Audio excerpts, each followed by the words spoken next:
Hey guys, I'm all back in. Welcome to day 12 in the life of the Galaxy S23. One of the biggest problems of Android phones in the past is they're not able to make it through a full day of battery life. In day 11, I was able to achieve a full day for the first time ever and a little bit more. We'll see if it can repeat it on day 12. So day 12, woke up at 6:33 a.m. Start my morning by reading the news. Came across this article, and it is a survey done to see if people are willing to give up wireless charger for super fast charging. Primary driver behind that is the OnePlus 11. It's supposed to be a flagship phone, but they recently decided to drop their wireless charging. But at the same time, they do have 80 to 100 watt fast charging, so it's debatable whether wireless charging is really necessary. Me personally, I think wireless charging is not necessary. It is slow and really not that useful. You would need to leave your wireless charger on a dock for like a couple hours for it to be fully charged if you have the older charging technology. And if you want to buy the new super fast one, A, your phone gotta be supported, and B, they cost like $50. And even with OnePlus back in the days, I forgot what phone it was, but they had like a 55 watt wireless fast charging, and now they don't even support it on the latest flagship. So there's a slight chance you'll be obsolete as well if you invest in these wireless technology. But for me personally, if you give my phone 45 to 80 watt fast charging, I'm okay. Even at 25 watt, it's a little slow, which is what the Galaxy S23 have. But it's still enough to make it through the day. The battery is powerful enough. So even at 25 watt, you plug it in for 15 to 30 minutes, it will last you the rest of the day. And I usually start my morning routine by doing YouTube videos. So I'm just sitting on my desk for a couple hours editing these videos, recording, editing, planning. And at 8:52, right before work, I came across another article suggesting to use a smart plug to restart your router. That's actually a really good idea.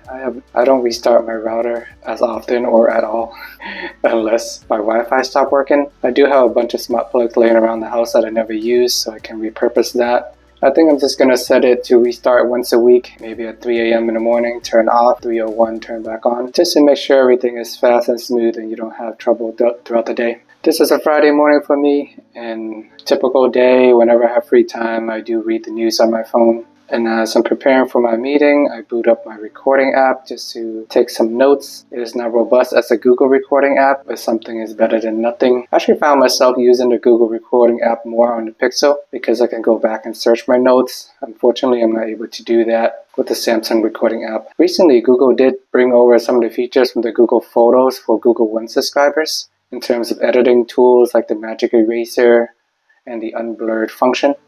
I hope that in the next phase, Google might bring their recording app to Google One subscribers as well. So fingers crossed there. Whenever I have free time throughout the day, I turn on my game briefly, and here are some of the videos that I recovered from my VHS back in the day. This is me when I was about 12 years old, and here's me when I'm 17. Very excited to be able to bring these videos back. Have not seen them in over 10 years. So I'm glad that I was able to convert them to a digital format, share with my friends and family. Definitely a fun little project I got going on there. And in the morning, went for a quick walk. It is freezing outside, but still got to get some steps in. For lunch, got some noodle and steak. Quality looks okay. It's still a little blurry around the edges. I don't have this problem with the Ultra, but with the S23, I tend to have it pretty often. Maybe it's the photographer, aka me. I think I gotta spend more time letting it process or something. Usually I just do a quick snap and then I pull my phone away immediately.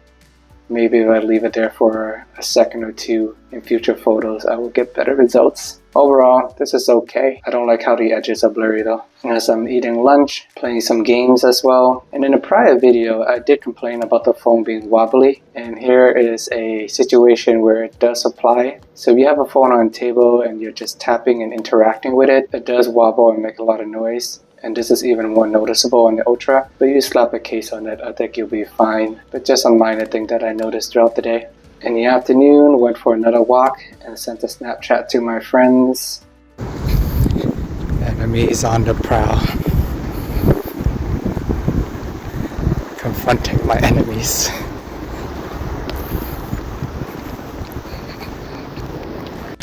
$12:30, strolling around Marshall's. Getting some steps in. Then I got back to my desk and had to retire my Bulbasaur socks. I've had this for 5 to 10 years as well. But the end is near, slowly slipping down as I'm walking around. My ankle is scraping against my shoes. It served its purpose well for many years, but now is the time to put it out its misery. 3:05 p.m. My phone is at 46%, playing some music to have some afternoon motivation. Here is my smart plug that I have. With the Samsung camera, I wish there was a Google Lens function or something. I tried using Bixby search, but with Bixby, it just let me copy and paste these texts. It let me find similar items, but I just wanted to be able to, I guess, see this picture, pick up the name, brand, and the model, and then find me some tutorial videos on it.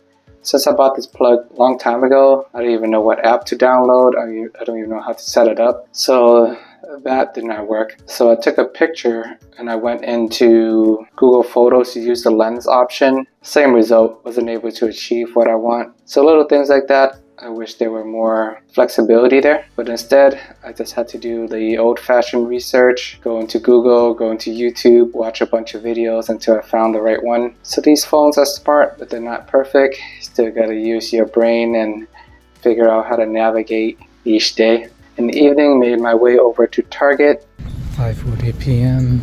browsing around Target. Been awake since 6:30. 29% battery left.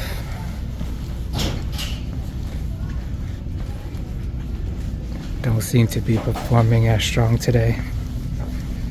I think I might still make it through the rest of the night, but not a whole full day.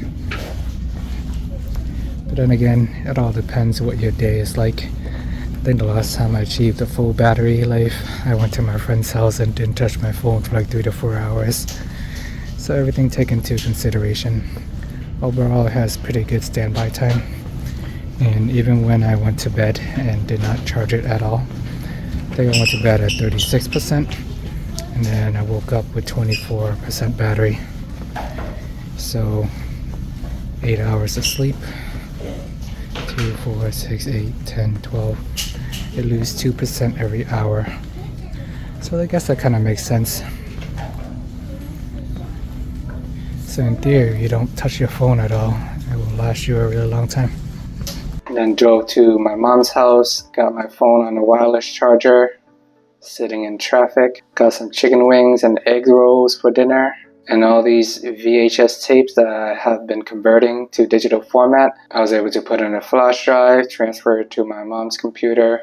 Now she can relive those videos from 20 years ago. So overall, very fun and useful project. And when I got back home, had some jia, aka Vietnamese sweet soup dessert. And then I went to shower, got ready for bed. By the time I am in bed, my phone is at 9%, getting ready to hit the hay. I would say time of death is 11:30. So another solid day.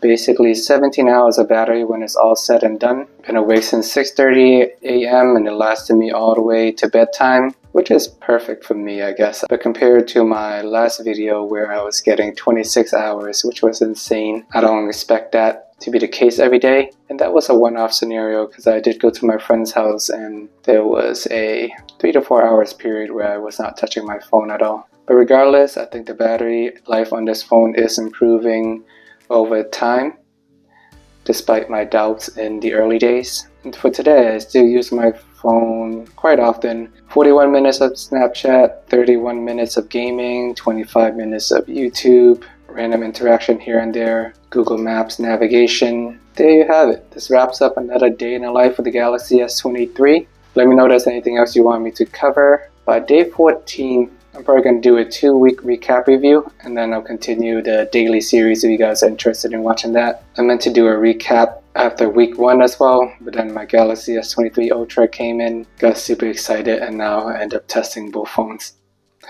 Alright guys, thanks for watching. Please like and subscribe, and see you in the next video.